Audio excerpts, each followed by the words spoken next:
Olá, seja bem-vindo a mais um programa sobre humanas, uma parceria da UERN TV com o programa de pós-graduação em Ciências Sociais e Humanas aqui da UERN.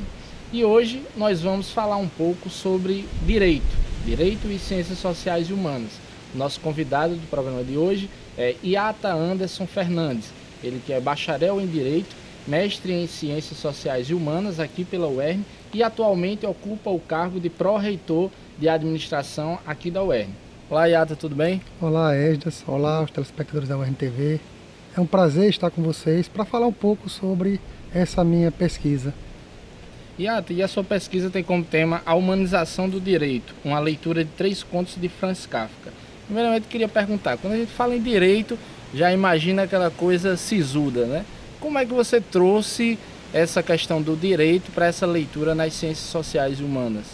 Bem, essa discussão, essa dialogia entre direito e literatura não é nova.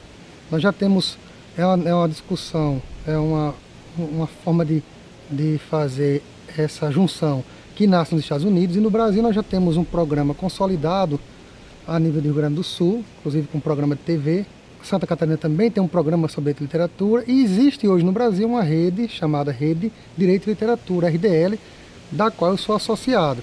Então, dentro dessa perspectiva de uma tentativa de aproximar o direito da literatura como forma de torná-lo menos sisudo, menos rígido, nós optamos por trabalhar sob a orientação do professor Dr. Ailton Siqueira e com a orientação da professora Carla Cristine, trabalhar com 3 contos do Franz Kafka, fazendo toda a gente chama muito de costura, né, de saberes com o direito, literatura, ciências sociais, um pouco de filosofia. Então é uma dissertação que ela foge um pouco do padrão comum de trabalho acadêmico. Sei. E qual foi a principal motivação para você escolher esse objeto, escolher o Kafka como autor?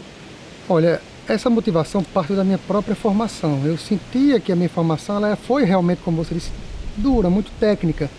E eu, por ter vindo já, ter feito o curso de História aqui na própria UERN, não ter concluído, mas ter iniciado esse diálogo com outras áreas de saber, sempre entendi que não há ciência que se mantenha renovada sem que ela consiga dialogar com outras ciências.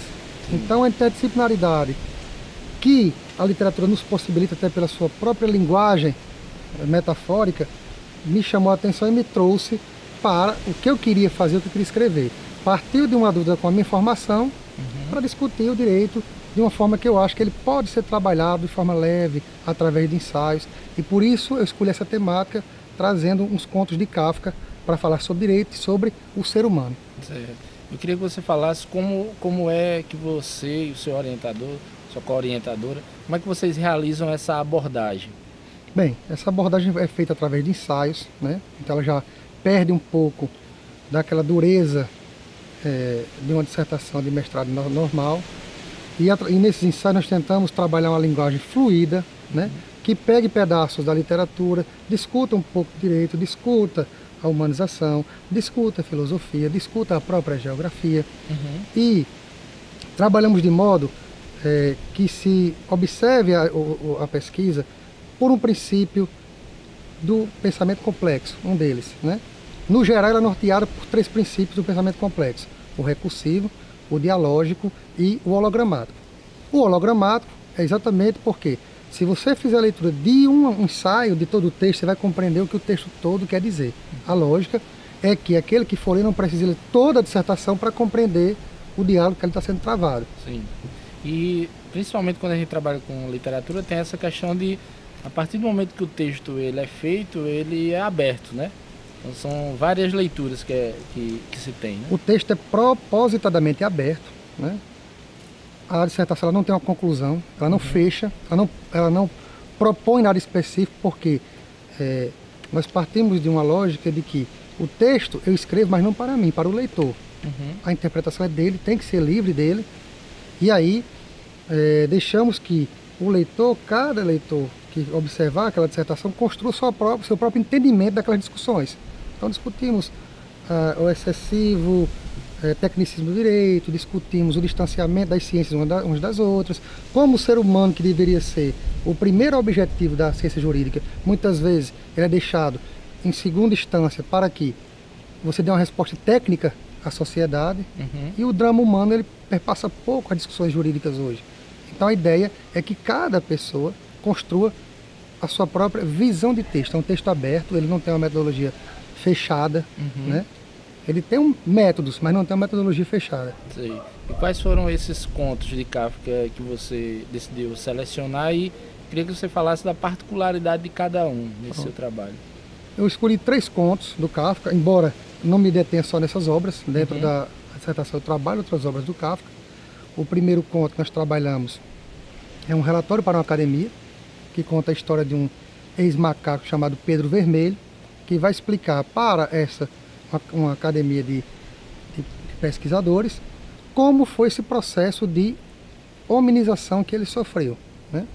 Nós usamos essa discussão para trabalhar a proximidade humanidade-animalidade, muito própria da discussão do pensamento complexo, e também para discutir por que o direito ele se enjaula tanto na sua própria disciplinaridade. Então nós vamos pegar imagens do conto, a jaula do ex-macaco, vamos discutindo essas temáticas. Trabalhamos, num segundo momento, com um conto chamado Diante da Lei, que conta a história de um cidadão do povo que aspirava à lei, mas que ao chegar nas portas da lei era detido por um porteiro, que não deixava que ele acessasse. Então, a partir daí discutimos como o direito como instituição está distante da sociedade, como as pessoas do povo têm até dificuldade de acessar ao próprio poder judiciário, a linguagem jurídica que é muito imbricada, muito Sim. intrínseca ao próprio pessoal que é do direito, né? Uhum. E o último conto é Um Novo Advogado, que conta a história do Dr. Bucéfalo, que é um advogado, né, também animalizado, como é comum nas obras do Kafka, que tem toda uma forma de se portar, de se conduzir dentro do seu trabalho, do poder judiciário, do labor jurídico, mas que não é um ser humano perfeito, não é um advogado aberto a discussões jurídicas.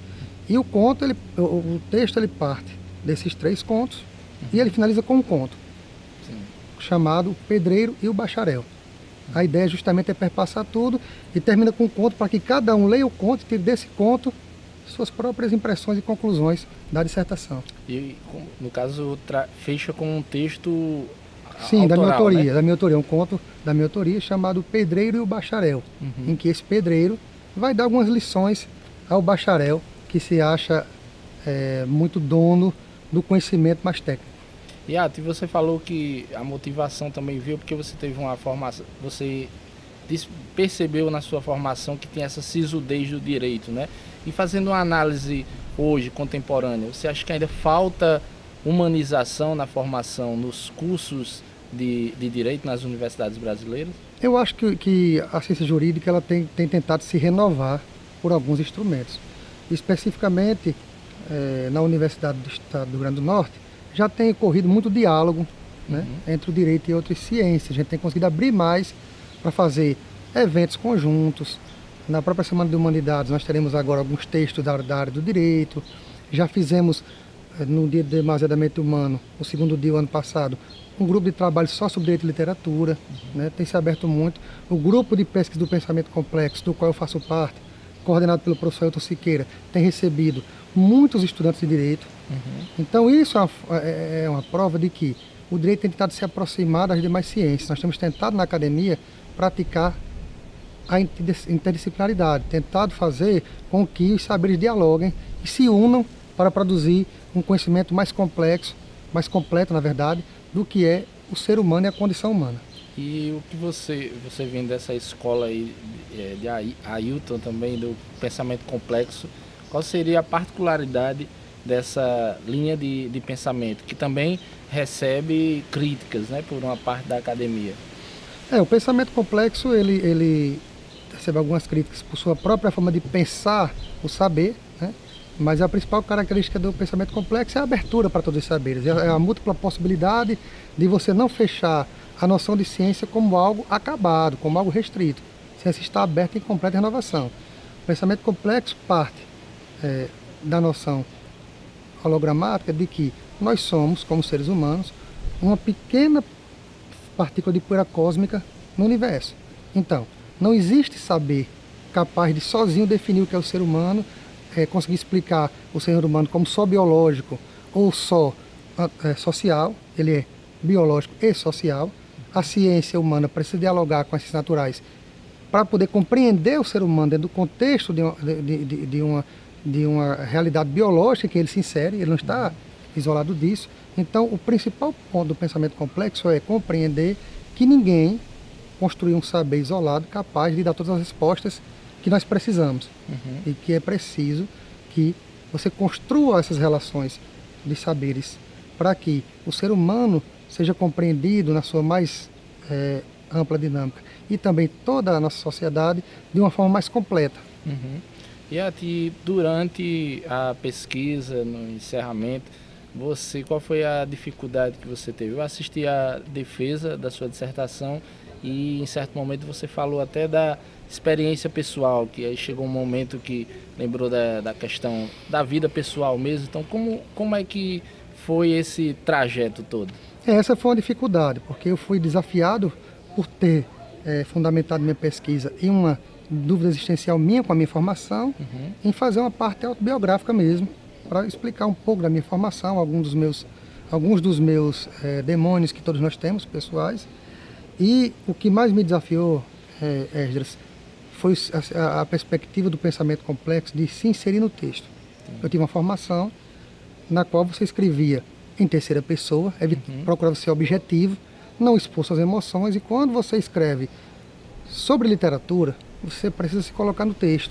Não dá para escrever, falar sobre literatura e ficar aqui distante da literatura, porque a literatura ela lhe envolve, ela lhe traz para dentro dela e você tem que se expor no texto. E essa exposição do autor é muito difícil quando você tem uma formação mais dura. E porque tem aquela Porque ideia... toda hora você tem uma barreira, né? Eu não posso me expor, não posso opinar. Isso. A manter aquele afastamento do objeto. O afastamento do objeto. E na verdade eu tinha que me aproximar do objeto, opinar e me envolver por ele, me apaixonar por ele. Era isso que meu orientador me pedia.